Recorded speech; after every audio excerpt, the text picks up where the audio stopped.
Safescape. During a ton of pre-pro period, all those game pieces are worth additional points. Even the contributions from Bossy Bite Force will still be worth additional points during this time. For Physics Science completely autonomous and pre-programmed, Team 868, the Tech Hounds, picking up a game piece and delivering it to the top part of their reef. Each of those were 7 points for their lines, just shy of that 4th placement that they were looking for, but still pretty impressive. Scores 30-19 as we exit that autonomous period.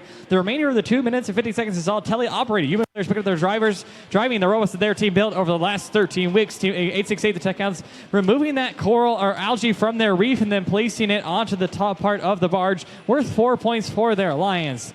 Team 10-4-92, Bossy Bite Force over on the Blue Alliance side, putting that pressure on their opponents with some bumper-on-bumper action. That contact is allowed as long as it's done in a short time period and outside of those protected areas. 54-02, Reckless Robotics has been a high performer throughout this entire season, picking up game pieces from their human player station and delivering them up to the top part of their reef and just about anywhere in the reef for 5 points up there at the top. 50-10, Tiger Dynasty, just shy of placing a game piece there. They'll pick up another one and potentially place it.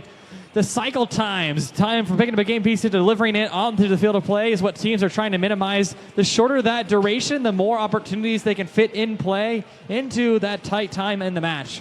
Just over a minute remaining match, about 70 seconds. Scores currently 86-63 in favor of your Blue Alliance.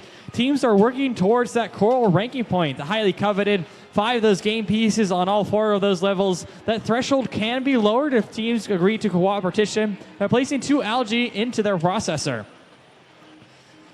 84-30, the hatch match, picking up game pieces. They've got 1 driver and then their coach there monitoring those game pieces. Teams can have up to 2 drivers in that area and that assistant coach to kind of operate and monitor the field of play as they continue to drive their robots around in this teleop period.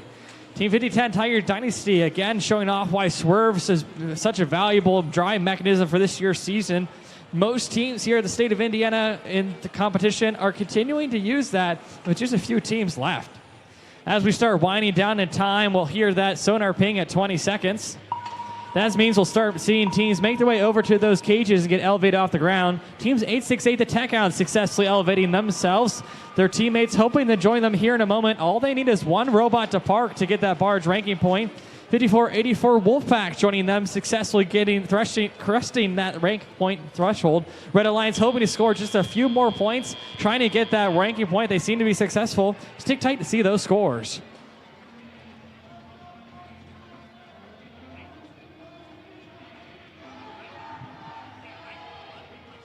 All 6 of those ranking point opportunities for a narwhal match, the Unicorns of the Sea.